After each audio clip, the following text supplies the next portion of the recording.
হযরত আমিনা রাদিয়াল্লাহু তাআলা আনহা বলছেন, ও পৃথিবীর মানুষ জেনে নাও, আমার শিশু মুহাম্মদ কলিজার টুকরা যখন আমার পেটের ভেতরে আসছে, দুনিয়ার গর্ভ ধারণকারী মায়েদের পেট তো কম বেশি পরিবর্তিত হয়, আমার পেটের আকৃতির কোনো পরিবর্তন ঘটে নাই। এমন কোন মনীষী পৃথিবীতে আছে? মনীষী তো দূরের কথা, অন্যান্য নবী রাসূলরাও জন্মগ্রহণ করেছেন, কিন্তু আমার নবীর মতো এত অত্যাশ্চর্য ঘটনা, যাকে আরবিতে বলা হয় এরহাসাত, 40 বছরের পর থেকে বলা হয় মুআজিজা, 40 বছরের পর থেকে বলা হয় কি? নবীদের যা ঘটে, যেগুলো অলৌকিক, লৌকিকতায় সাধারণ ঘটে না, অস্বাভাবিক, মানুষ যারা সৃষ্টি করতে পারে না, আল্লাহ যারা সৃষ্টি করেন, এটা নবুয়তের পর থেকে হলে বলে মুআজিজা, আর নবুয়তের আগে হলে বলা হয় এরহাসাত। আর ওলিদের থেকে যদি সৃষ্টি হয়, সাদের হয়, তখন বলা হয় কারামত। কি বলেন ভাইরা, ঠিক না? আল্লাহ রাব্বুল আলামিন নিয়ামত না দিলে, তৌফিক না দিলে পৃথিবীর কোনো মানুষ তার ইবাদত বন্দেগী করতে পারে না। আল্লাহ রাব্বুল আলামিন আমাদেরকে তৌফিক দিয়েছেন এলাকার হাজার হাজার মুসলমান ভাইদের ভেতর থেকে আমাদের মুসলিমেও কিছু এলাকার কিছু মুরব্বী এবং যুবক ভাইদেরকে এখানে আসার সুযোগ করে দিলেন। মাহফিল, ময়দান, জিকিরের মজলিস, জান্নাতের বাগান। কি বলেন, ঠিক কিনা? জান্নাতের বাগানে যারা বসে তারা জান্নাতি মানুষ। আল্লাহ আমাদের সকলকে জান্নাতি মানুষ হিসেবে এখান থেকে ফেরার তৌফিক দান করেন। দিল খুলে বলুন আল্লাহুম্মা আমিন। অত্যন্ত গুরুত্বপূর্ণ মাহফিল হলো পবিত্র ঈদে মিলাদুন নবী। না বুঝ, অবুঝের কারণেই, কম বুঝের কারণে আমাদের সমাজে কিছু মানুষ সিরাতুন নবী এবং মিলাদুন নবী নিয়ে একটা অহেতুক বিতর্কের অবতারণা করে। কি বলেন, ঠিক না? আসলে মিলাদুন নবীও যার, সিরাতুন নবীও তার। আমরা তর্ক বিতর্ক করে আমাদের মধ্যে অনৈক্য এবং ফাটল সৃষ্টি করি, যেটি আল্লাহ রাব্বুল আলামিন আমাদের থেকে কামনা করেন না। কারণ তিনি কোরআনুল কারীমের ভেতরে সুন্দর করে আমাদেরকে নির্দেশ দিয়েছেন, ওয়াতাসিমু বিহাবলিল্লাহি জামিআন ওয়া লা তাফাররাকু, তোমরা আমার দিনকে, আমার রজ্জুকে ঐক্যবদ্ধভাবে ধারণ করো। জোরে বলুন না সুবহানাল্লাহ। এই একতা খালি বাকেরগঞ্জের মুসলমান তাদের ভেতরে হবে? শুধু বরিশাল জেলার মধ্যে একতা, ঐক্যবদ্ধ হওয়ার নির্দেশ দিয়েছেন? বরিশাল শুধু বিভাগের মধ্যে, শুধু বাংলাদেশের ভেতরে? তাহলে সারা বিশ্বের মুসলমান এক হবে, এক আদর্শে চলবে, এই নির্দেশনা আমার আল্লাহ রাব্বুল আলামিন দিয়েছেন। কারণ আমরা মুসলিম জাতি, এটি আল্লাহর হাবিবের, আমার আল্লাহ রাব্বুল আলামিনের ঘোষণা অনুযায়ী সর্বোত্তম জাতি। সুবহানাল্লাহ বলবেন না? কুনতুম খায়রা উম্মাতিন উখরিজাত লিন-নাস তা'মুরুনা বিল মা'রুফি ওয়া তানহাউনা আনিল মুনকার। আমার আল্লাহ রাব্বুল আলামিন বলেছেন, তোমরা হলে সর্বোত্তম জাতি, সৎ কাজের আদেশ প্রদান করবে, অন্যায় থেকে মানুষদেরকে ফিরিয়ে রাখবে। আমরা সর্বোত্তম জাতি বলেছেন কে? আল্লাহ। আপনারা যারা এই মাহফিলে আসছেন, আমি আপনাদের কাছে অনুরোধ করব, এই মাহফিল আমরা সব সময় তো আর শুনতে পারবো না, সব দিন সময়ও হবে না। যেহেতু আপনারা একটা বাজেট করেছেন, এই বাজেটের যে সময়টা আমরা যথার্থভাবে আমরা এটাকে ব্যয় করব। আমি যে বিষয়গুলো বলি আপনারা এটা মনের কান দিয়ে শুনবেন এবং আপনারা সাড়া দিবেন, তাহলে আমি বুঝতে পারবো যে আমার কথাগুলো আপনাদের বুঝে আসছে। আর মজলিসের ফাঁকা জায়গা এটা পূরণ করে বসাই আদব, এই কথাগুলো আমরা প্রত্যেক মাহফিলেই শুনি। আসলে আমরা জানা বিষয়গুলো কেমন যেন বাস্তবায়ন করতে অভ্যস্ত নই। আপনারা ফাঁকা জায়গা পূরণ করে বসবেন। প্রত্যেক জিনিসের একটা আদব আছে, শিষ্টাচার আছে, ভদ্রতা আছে। তো আমি আপনাদের খেদমতের শুরুতেই আরজ করব, আজকের এই মাহফিলের আদব এটি যেন আমরা বজায় রাখতে পারি। আর আমার কথাগুলোর সাথে আপনারা বুঝার পরে একাত্মতা ঘোষণা করলে একটু সাড়া দিবেন, আমি বুঝতে পারবো যে বিষয়টা আমাদের ক্লিয়ার হয়ে গেছে। ছোটবেলা থেকে আমরা বহু মাহফিল শুনি, 1000 2000 প্রতি বছর শ মাহফিল আমরা শুনি। এগুলো যদি আমরা জীবনে, আমার বাস্তব জীবনে ইমপ্লিমেন্ট করতে পারতাম, বাস্তবায়ন করতে পারতাম, তাহলে এত মাহফিলের দরকার হতো না। কি বলেন, ঠিক না? আমরা চাই আমরা জানবো, মানবো, আল্লাহর খাঁটি বান্দা এবং নবীর খাঁটি, আমার হাবিবের খাঁটি উম্মত হিসেবে জিন্দেগি যাপন করে জান্নাতের মেহমান হব। দিল খুলে বলুন আল্লাহুম্মা আমিন। আল্লাহ রাব্বুল আলামিন আমাদেরকে আন্তর্জাতিক উম্মত হিসেবে ঘোষণা করেছেন। আমাদের নবী আন্তর্জাতিক নবী, আমাদের ঐক্যবদ্ধ জীবনযাপন আন্তর্জাতিক। কিছু কিছু বিষয় আছে, নামাজের ব্যাপারে, রোজার ব্যাপারে, কিবলার ব্যাপারে, আমার নবীর সুন্নতের মহব্বতের ব্যাপারে, পর্দার ব্যাপারে কিছু বিষয় আছে, এগুলো আন্তর্জাতিক। এটি বাংলাদেশের মুসলমানরাও যা বলে, ইন্ডিয়ার মুসলমানও তাই বলবে, পাকিস্তানের মুসলমানও তাই বলবে। কি বলেন, ঠিক না বেঠিক?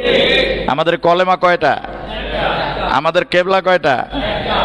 আচ্ছা, নামাজ 5 ওয়াক্তের থেকে 7 ওয়াক্ত তো আর কেউ বলে না। রোজা 30টার ক্ষেত্রে বাড়ায় 32টা তো আর কেউ বলে না। তো যে সকল বিষয়গুলো কারোর মধ্যে কোনো দ্বিধা আবার দ্বন্দ্ব নাই, এ সকল বিষয়ে আমরা সকলে একতাবদ্ধ জীবনযাপন করতে পারবো কি পারবো না? আল্লাহ যেন আমাদেরকে ঐক্যবদ্ধভাবে ইসলামের রজ্জুকে সামনে এগিয়ে নেয়ার তৌফিক দান করেন। সকলে বলুন আল্লাহুম্মা আমিন। অনেক নবী ছিলেন সাম্প্রদায়িক নবী, একটি সম্প্রদায়ের নবী, একটি গোষ্ঠীর নবী, একটি দেশের নবী। আমার নবী কি একটি দেশের বা একটি সম্প্রদায়ের নবী? ইন্নী রাসূলুল্লাহি ইলাইকুম জামিআ, আমি আল্লাহর প্রেরিত মেসেঞ্জার হিসেবে এসেছি সারা পৃথিবীর সকল মানুষের জন্য। শুধু মানুষ নয়, আমার নবী জিনদের নবী, ইনসানের নবী, গরু ছাগল উট দুম্বা চতুষ্পদ প্রাণীর নবী, জড়বস্তু এবং জীববস্তুর নবী। সব কিছুর ভাষা আমার নবী জানতেন। সকলের জন্য নবী এবং রাসূল হিসেবে প্রেরিত হয়েছেন। সাইয়্যিদুল আম্বিয়া ওয়াল মুরসালিন, রাহমাতুল লিল আলামিন, শামসুদ দুহা, বদরুদ্দুজা, নূরুল হুদা, জনাবে মুহাম্মদুর রাসূলুল্লাহ সাল্লাল্লাহু আলাইহি ওয়াসাল্লাম। কি বলেন, ঠিক কিনা? আমরা তার এই বিলাদত এবং ওফাতের মাসে মিলাদুন নবী নিয়ে কিছু আলোচনা উপস্থাপন করব। চেষ্টা করব আমাদের মধ্যে যদি কোনো প্রকার ভুল বুঝাবুঝি থাকে সেটি যেন আমরা নিরসন করতে পারি। আমি আপনাদের এলাকার সন্তান, সেই হিসেবে আমাকে অনেক সচেতনতার সাথে কথা বলতে হবে। যদি আমি দূরের হতাম, কিছু বলতাম, আপনি পেতেন না, খবরও নাই, যা বলার তাই বলে চলে যেতাম। আমি যেটা বলবো কোরআন সুন্নায় না থাকলে আগামীকাল আমাকে ধরতে পারবেন। সেজন্য কোরআন এবং সুন্নাহর আলোকে আমি দুটো কথা বলতে চাই। ধৈর্য নিয়ে ইনশাআল্লাহ শুনবেন তো? আল্লাহ কবুল করুক, বলুন আমিন। আল্লাহর হাবিবকে আল্লাহ রাব্বুল আলামিন এই পৃথিবীতে রহমত হিসেবে প্রেরণ করেছেন। আমি যেই আয়াতে কারিমা আপনাদের সামনে তেলাওয়াত করেছি, এই আয়াত শুধু আমি না, আমাদের মনে হয় এখানের যারা অডিয়েন্স আছেন, শ্রোতা আছেন, তাদেরও অনেকেরই মুখস্থ। ওয়ামা আরসালনাকা ইল্লা রাহমাতাল লিল আলামিন।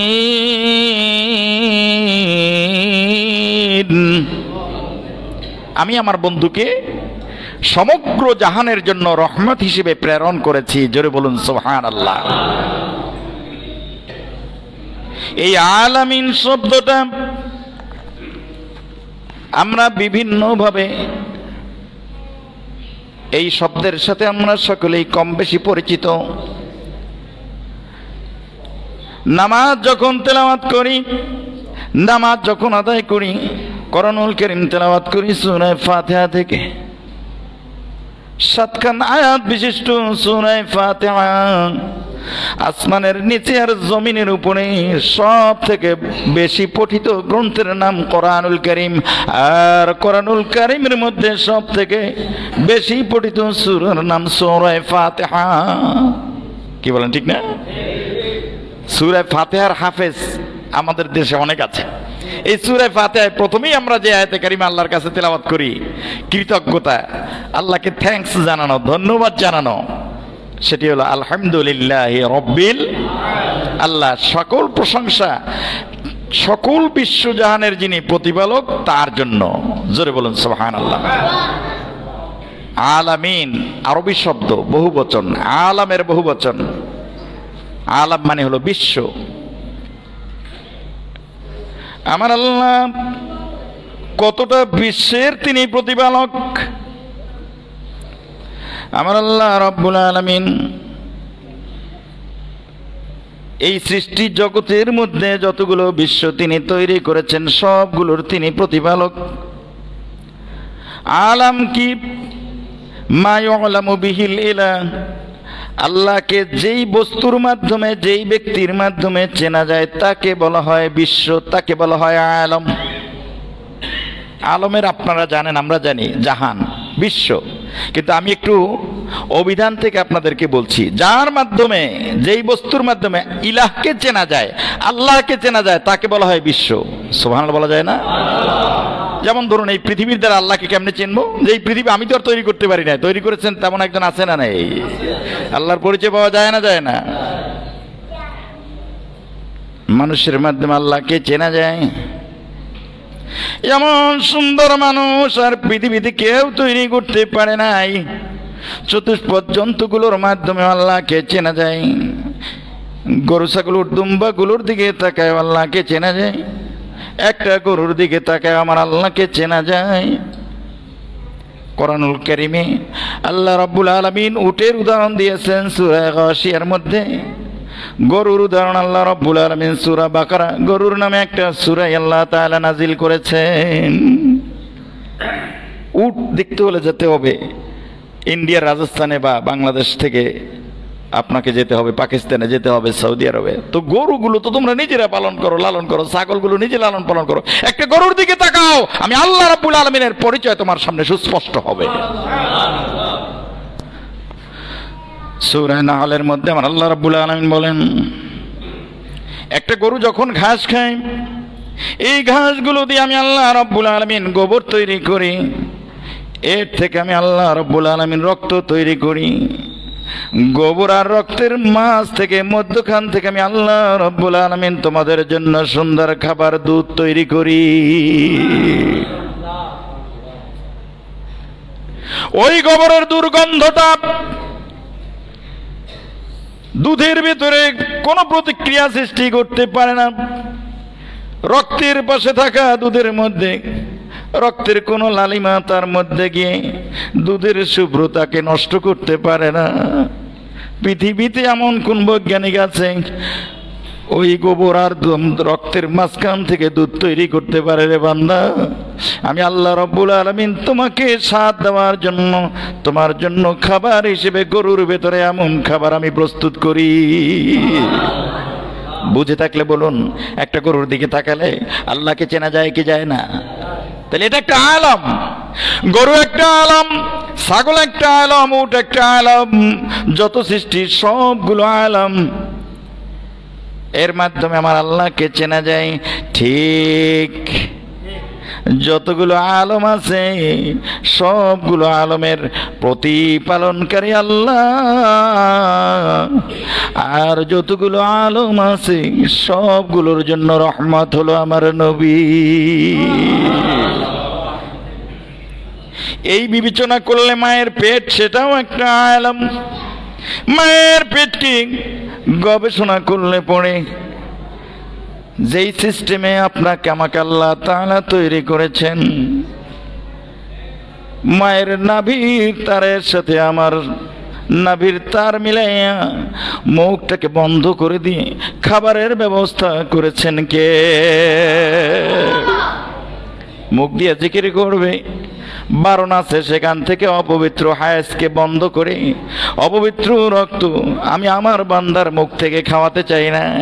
দুনিয়ায় যখন মেডিসিন, দুনিয়ায় যখন কোনো রোগী হাসপাতালে ভর্তি হয়, মুখের থেকে খাবারটা যখন বারণ হয়ে যায় তখন তাকে একটা তার লাগাইয়া সাইট কালেকশনের মাধ্যমে তার খাবার সরবরাহ করা হয়। দুনিয়ার ডাক্তারদের এই থিমটা কিন্তু আমার আল্লাহ রাব্বুল আলামিন মায়ের গর্ভে যে সন্তানকে খাওয়ায় ওইখান থেকে দুনিয়ার ডাক্তাররা এই থিম আবিষ্কার করেছে।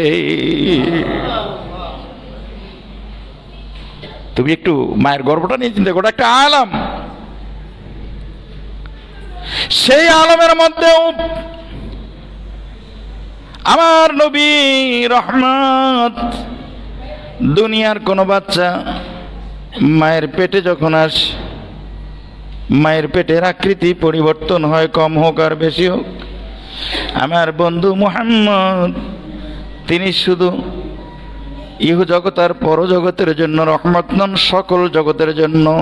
মায়ের পেটের মধ্যে আমার বন্ধুকে আমি যখন পাঠাইলাম, মায়ের পেটে বসে যদি মাকে কষ্ট দেয় তাহলে তো আমার বন্ধু দয়াশীল থাকে না। সেজন্য আমার মা হযরতে মা আমেনা রাদিয়াল্লাহু তাআলা আনহা বলছেন, ও পৃথিবীর মানুষ জেনে নাও, আমার শিশু মুহাম্মদ কলিজার টুকরা যখন আমার পেটের ভেতরে আসছে, দুনিয়ার গর্ভ ধারণকারী মায়েদের পেট তো কম বেশি পরিবর্তিত হয়, আমার পেটের আকৃতির কোনো পরিবর্তন ঘটে নাই। গর্ভধারণকারী মায়েদের কত না কষ্ট হয়, কি বলেন, কষ্ট হয় না হয় না? আপনারা বুঝলেন কেমনে? আমরা আসলে কিছুই বুঝি না, খালি শুনি কষ্ট হয়। প্রকৃত কষ্টের মাত্রাটা কতটুকু এটা আমাদের মা এবং বোনরা জানেন, কি বলেন, ঠিক না বেটে? হযরত মা আমেনা বলছেন,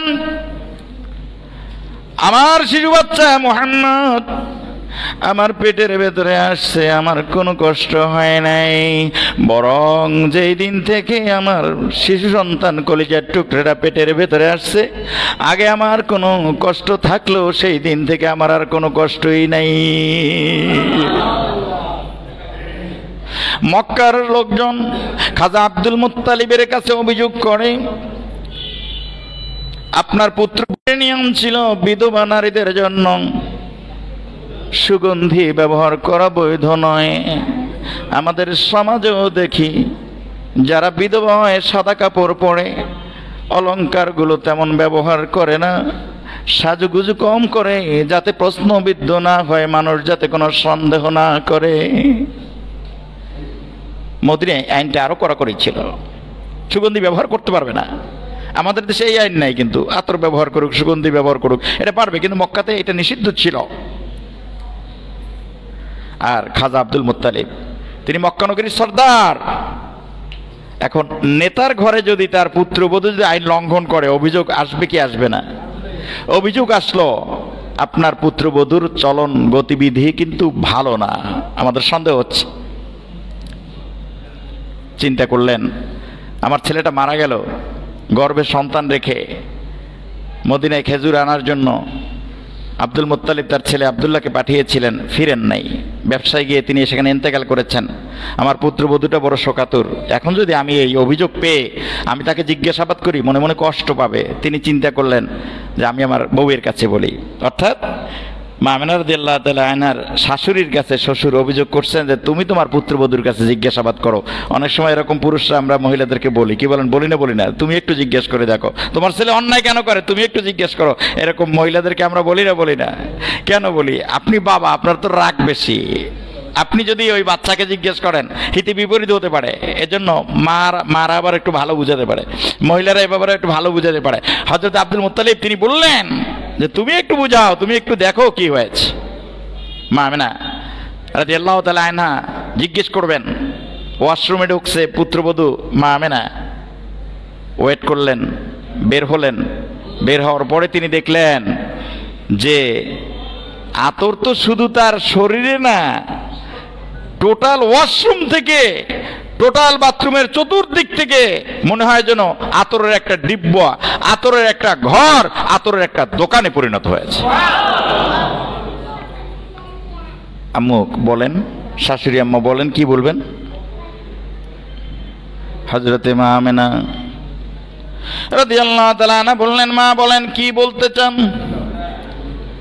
তোমার শ্বশুরের কাছে অনেক ব্যক্তি অভিযোগ করেছে, তুমি তো জানো তুমি একজন বিধবা নারী, তোমার যদি সুগন্ধি ব্যবহার করো, তুমি কোন জায়গা থেকে কোন দোকান থেকে গোপনে গোপনে সুগন্ধি ক্রয় করে তুমি ব্যবহার করো, মানুষ এটাকে নিয়ে সমালোচনা করে, কানা ঘষাঘষি করে। তোমার শ্বশুরের কাছে অভিযোগ আসছে, তুমি আমারে বলো তুমি কোথার থেকে এই আতর আর সুগন্ধি ক্রয় করো।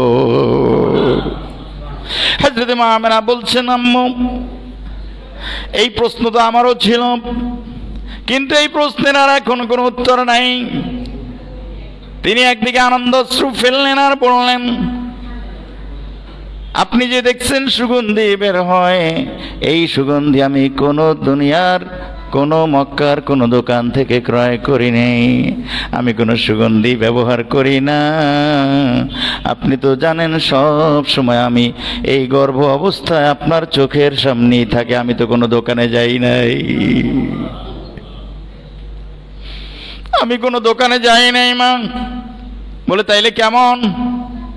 আপনি যে সুগন্ধি পাচ্ছেন আমিও তো পাচ্ছি, তবে এই সুগন্ধির শক্তি এবং কর্মক্ষমতা আমার না। মাফি বাতনি, আমার পেটের মধ্যে আপনার যে নাতি আসবে, আমার গর্ভের যে সন্তান, আমার মনে হয় ওই সন্তানের কুদরত এবং এটি ক্ষমতা তার। কেমনে বুঝলে তুমি? এভাবে আমি বুঝলাম, আমার গর্ভে যেদিন সন্তানটা চলে আসলো, গায়েব থেকে আওয়াজ আসলো, রে আমেনা তুমি কি জানো তোমার পেটের ভেতরে কে চলে গেছে? এই সকল উম্মত আর এই দো জাহানের, এই পৃথিবীর সেরা মানুষ, আমার পরেই যার স্থান, সকল নবীর সেরা নবীকে আমি তোমার পেটের ভেতরে দান করে দিয়েছি। মা আমেনা আরো অনেক কথা এগিয়ে বললেন, আম্মু আপনি কি জানেন, আপনি তো শুধু সুগন্ধির কথাই শুনলেন, এটি আমার কোনো নিজের ক্ষমতা বলে নয়, আর আপনি বলছেন সুগন্ধি আমি ব্যবহার করি না। আমি আমার ওই দিন থেকে যদি থুতু নিক্ষেপ করি, তার থেকে মিশক আম্বরের ঘ্রাণ বের হয়। শাশুড়ি বললেন, পরীক্ষা করা যাক, একটু থুতু নিক্ষেপ করো। একটু থুতু নিক্ষেপ করলেন, দেখা গেল যেমন কথা তেমন কাজ, থুতুর থেকে ঠিকই মিশক আম্বরের ঘ্রাণ বেরোচ্ছে। মা আমেনা আরো এগিয়ে বললেন, যেই দিন থেকে আমার পেটের ভেতরে এই সন্তানটা আসছে, আমি আগে যখন কূপের থেকে পানি তুলতাম বালতি এবং রশি নিয়ে, বড় কষ্ট হতো।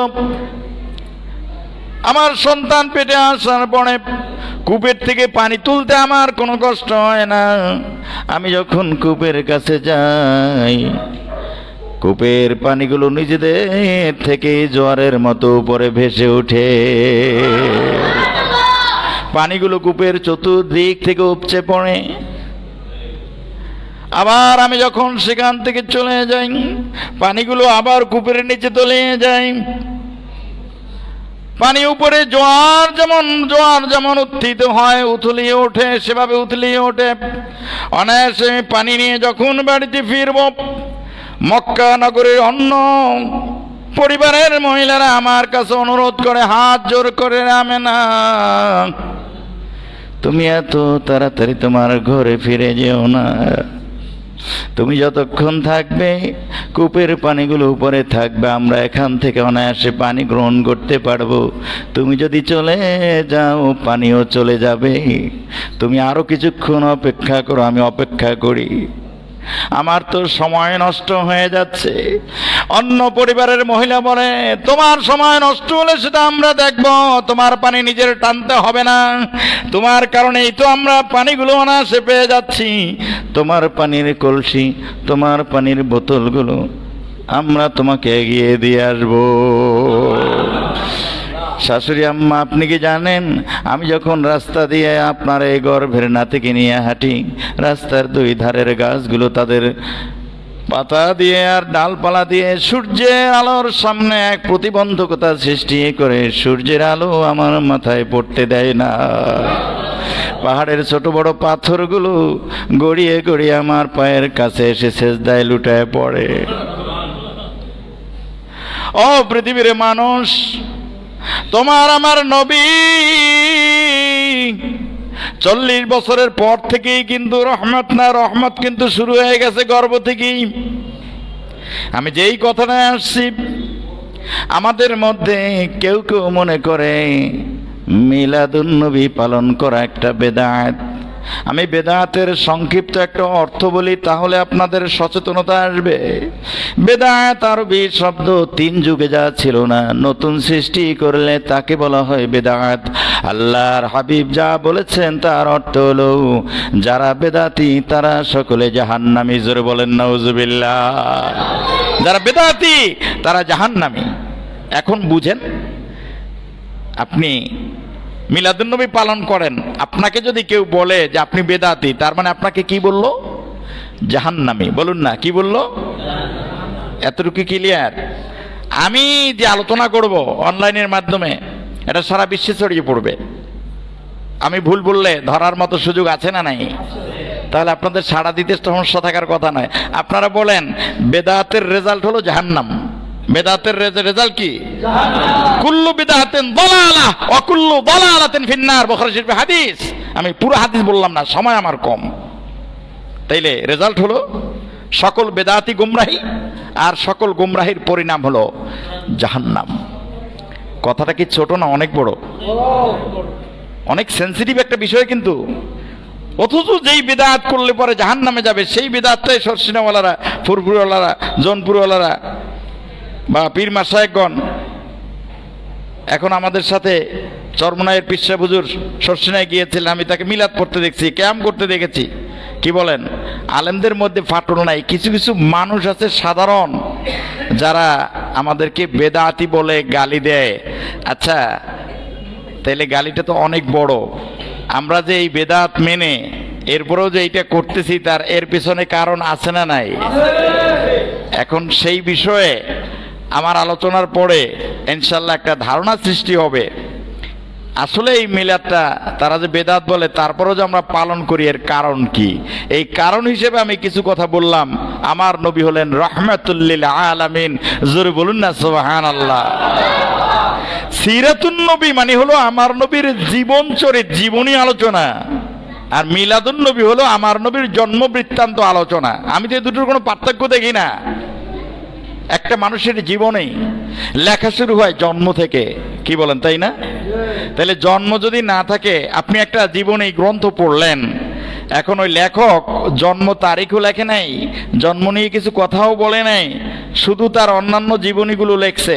আপনি একটা সন্দেহ করবেন না? করবেন না? পৃথিবীতে এমন কোন জীবনী গ্রন্থ নাই যেখানে ওই লেখকের বা ওই ব্যক্তির জীবনীর শুরুতে তার জন্ম তারিখ, তার পিতামাতার নাম, জন্ম নিয়ে কিছু কথা বলা হয় নাই। আমি চ্যালেঞ্জ করে বলছি, পৃথিবীতে এমন কোন জীবনী লেখা হয় নাই। ঠিক কিনা ভাই? ঠিক। আমার নবীর জীবনী এটা তো সর্বশ্রেষ্ঠ জীবনী, সেটাই আমরা জীবনী আলোচনা করব। 12টা মাসই তো করি। রবিউল আউয়াল মাস আসলে পরে হুজুরের যেহেতু জন্মটা হলো এই মাসে, হুজুরের জন্ম নিয়েও আমাদের একটু আলোচনা করা দরকার। এই জন্য আমার নবীর জন্ম বৃত্তান্ত আলোচনার ভেতরে এমন অনেক গুরুত্বপূর্ণ কথা আছে, যেই কথাগুলো আমরা যখন শ্রবণ করি, আমার নবীর প্রতি আমাদের সকলের মহব্বত বৃদ্ধি পায়। জোরে বলুন সুবহানাল্লাহ। আমি একটা প্রশ্ন আপনাদেরকে করি, আমার নবীকে মহব্বত করা এটা কি ফরজ না ওয়াজিব না সুন্নাত না মুস্তাহাব? এই কথাটা আপনারা বুঝেন নাই। আমার নবীকে মহব্বত করা এটা ফরজ না ওয়াজিব না সুন্নাত না মুস্তাহাব? বলেন তো। সবাই বলেন না, বলেন ফরজ। আমরা আজকে কোন জায়গায় আছি? আমি কিন্তু সেই 13 বছর থেকে আমি নামাজি। আমরা প্রত্যেকেই 13 বছরে বালেগ হই। তো 13 বছর থেকে আপনি নামাজ পড়তেছেন, আজকে 50, 60, 70, 80 হয়ে গেল, কিন্তু অকপটে বলতে পারলাম না নবীকে মহব্বত করা ফরজ। বলুন, নবীকে মহব্বত করা কি? নামাজ রোজা আদায় করা যেমন ফরজ, তার থেকেও অধিক ফরজ হলো আল্লাহর নবীকে জীবনের থেকেও বেশি মহব্বত করা। কি বলেন, ঠিক নেবে? ঠিক। মুকাদ্দামাতুল ওয়াজিবে ওয়াজিবুন, মুকাদ্দামাতুল ফরজে ফরজুন। ফরজের ভূমিকাটাও ফরজ, নামাজ পড়া ফরজ, অতএব উযু করাও ফরজ। আপনি উযু না করলে নামাজ পড়তে পারবেন? আচ্ছা, তাইলে বুঝে গেল আল্লাহর নবীকে মহব্বত করা যেহেতু ফরজ, মহব্বত যেই বিষয়গুলোর মাধ্যমে বৃদ্ধি পায় সেইগুলো আদায় করাও ফরজ। আমার যদি আমি নবীকে মহব্বত, একজন মানুষকে মহব্বত করে কখন? যদি তার সম্পর্কে জানাশোনাটা থাকে, ভালো জানাশোনা আছে। কি জানাশোনা আছে? আমি জানি আমার বন্ধু সুন্দর, যে সুন্দরের জন্য পাগল। আবার আমি জানি আমার বন্ধু মেধাবী, মেধাবীর জন্য পাগল। আবার জানি আমার বন্ধু খুব স্যাক্রিফাইস করার মানসিকতা আছে, সে মানুষকে দান দক্ষিণে ভালো করে, মহব্বত বাড়ে। আমি জানি আমার এই বন্ধুটা, তার চরিত্র খুব ভালো, বাস তার জন্য একটা মহব্বত বাড়ে। তো মহব্বত বাড়ার জন্য তার কোয়ালিটি সম্পর্কে জানা দরকার আছে না নাই? একজন কম মহব্বত করে, তাকে একটু দাওয়াত দিয়ে খাওয়ায়। আর একজন আর একটু বেশি মহব্বত করে, সেই লোকটা তার জন্য এক রশিতে দুইজন পর্যন্ত আত্মহত্যা করে। মহব্বত গাঢ় হওয়ার কারণে নিজের জীবন দিতেও কুণ্ঠাবোধ করে না যদি মহব্বত বৃদ্ধি পায়। জোরে বলুন না সুবহানাল্লাহ। উহুদ, বদর, খন্দক যুদ্ধগুলোতে যে সাহাবায়ে কেরাম জীবন অনায়াসে বিলিয়ে দিয়েছেন, কেন? আল্লাহর নবীকে তারা মহব্বত করেছেন। এক বন্ধু আর এক বন্ধুর জন্য জীবন দেয়, একটা ছেলে একটা মেয়ের জন্য জীবন দেয়, এক রশিতে দুইজন পর্যন্ত তারা ঝুলে থাকে। আমরা পত্র পত্রিকায় দেখি। এইটা কখন? যখন বন্ধু বন্ধুর প্রেমে পড়ে যায়, ওই বন্ধুর সম্পর্কে তার জানাশোনা ভালো থাকে, তখনই তার জীবনটা দিতে পারে। আল্লাহর হাবিবকে আমরা তখনই মহব্বত করতে পারবো, আমার জীবনের থেকেও বেশি মহব্বত করতে পারবো, যদি আমার নবীর কোয়ালিটি এবং গুণাগুণ সম্পর্কে আমরা জানতে পারি। পৃথিবীতে এমন কে আছে যার জন্মের সময় এত কিছু ঘটনা ঘটছে? এমন কোন মনীষী পৃথিবীতে আছে? মনীষী তো দূরের কথা, অন্যান্য নবী রাসূলরাও জন্মগ্রহণ করেছেন, কিন্তু আমার নবীর মতো এত অত্যাশ্চর্য ঘটনা, যাকে আরবিতে বলা হয় ইরহাসাত। 40 বছরের পর থেকে বলা হয় মুআজিজা। 40 বছরের পর থেকে বলা হয় কি? নবীদের যা ঘটে, যেগুলো অলৌকিক, লৌকিকতায় সাধারণ ঘটে না, অস্বাভাবিক, মানুষ যারা সৃষ্টি করতে পারে না, আল্লাহ যারা সৃষ্টি করেন, এটা নবুয়তের পর থেকে হলে বলে মুআজিজা, আর নবুয়তের আগে হলে বলা হয় ইরহাসাত। আর ওলিদের থেকে যদি সৃষ্টি হয়, সাদের হয়, তখন বলা হয় কারামত। কি বলেন ভাইরা, ঠিক না? তা আমার নবী, আপনার নবীর এমন কিছু ঘটনা আমরা জন্মের সময় পাই, যেগুলো শুনলে পরে নবীর প্রতি আমার মহব্বত বৃদ্ধি পায়। জোরে বলুন না সুবহানাল্লাহ। এখন আপনারা বলবেন, হুজুর ঠিক আছে, মহব্বত বৃদ্ধি পাওয়ার জন্য তো দলিল লাগবে। আপনি বানায়া বানায়া মিলাদুন নবী পালন করবেন। মিলাদুন নবী কি কোরআনে আছে? মিলাদুন নবী কি হাদিসে আছে? মিলাদুন নবী কি সাহাবায়ে কেরাম পালন করছেন? যদি না করে থাকেন, তাহলে আপনার এই মহব্বত বাড়াই তো লাভ নাই, আগে তো দলিল চাই। কারণ আল্লাহর হাবিব তো বলেছেন, তোমরা কোরআন এবং সুন্নাহ যতদিন আঁকড়ে ধরবে, বিদায় হজ্জের ভাষণে হুজুর বলেছেন, তারাকতু ফীকুম আমরাইন লান তাদিল্লু মা ইন তামাসসাকতুম বিহিমা কিতাবাল্লাহি ওয়া সুন্নাত নবী। তোমরা ততক্ষণ পর্যন্ত পথভ্রষ্ট হবে না যতক্ষণ কিতাবুল্লাহ এবং সুন্নতের উপরে অটুট থাকবে, মজবুত থাকবে। জোরে বলেন সুবহানাল্লাহ। কি বলেন আমাদের ভাইরা? আমাদের অনেকে বলে না এই মিলাদুন নবী কোরআনে নাই, হাদিসে নাই, এটা 600 বছর আগে শুরু হয়েছে, এটা সাহাবায়ে কেরাম পালন করে নাই, এমন কথা অনেকে বলে না? বলে না? কথা বলে না কেন? কি বলেন? বলে। আচ্ছা, যারা আমাদের ছোট ছোট ভাইরা আছো, তোমরা কথা বলবে না, ঠিক আছে? তাবারুক দিলে ইনশাল্লাহ তোমাদেরকে কম দেওয়া হবে না, তবে একটু কথা না বললে ভালো হবে। যার নিয়ন্ত্রণে যে বাচ্চা আছে, আপনি নিয়ন্ত্রণ করেন। বাচ্চা আনাও ভালো। এটা সাহাবায়ে কেরাম নিয়ে আসতেন মজলিসে। বাচ্চা আনলে লাভটা কি জানেন? আমার সুফি হুজুর বলতেন, শর্ষিনার ওস্তাদ, তিনি বলতেন যে আমরা যখন জিয়াফতে যাই, ছোট বাচ্চাগুলোকে নিয়ে যাই, তো ছোট বাচ্চা গোশত না খেতে পারলে তখন আব্বুর পাতে, মানে আব্বুর প্লেটে উঠাই দেয়, দাদার প্লেটে উঠাই দেয়। কি বলেন? দেয় না? দেয় না? তো এটা লাভ আছে। ওদের আমলনামা শুরু হয় নাই। ওরা যদি জামাতে আসে, মসজিদে আসে, মাহফিলে আসে, তো ওদের আমলনামায় সবটা যোগ হবে না, যোগটা হবে কার আমলনামায়? ওর অভিভাবক, ওর বাবা, ওর বড় ভাই, ওর দাদার আমল নামায়। তো আপনি যেহেতু সব পাচ্ছেন ফিরি ফিরি, ওদের দিকে একটু লক্ষ্য রাখেন, ওরা যেন কথা না বলে। কারণ মজলিসে কথা বললে মন মানসিকতা একটু পরিবর্তন হয়, কথার গতিটা ঠিক থাকে না। কষ্ট পাচ্ছেন আপনারা? কি বাইরে কষ্ট পাচ্ছেন? এখন আমি দেখি যে আমরা যে মিলাদুন্নবী পালন করি, এইটা সাহাবায়ে কেরাম পালন করছেন কিনা, আল্লাহর নবীর যুগে ছিল কিনা, কোরআনে আছে কিনা, এইটা যদি আমরা প্রমাণ করতে পারি তাহলে তো মিলাদুন্নবী পালন করতে কোনো আপত্তি থাকার কথা না।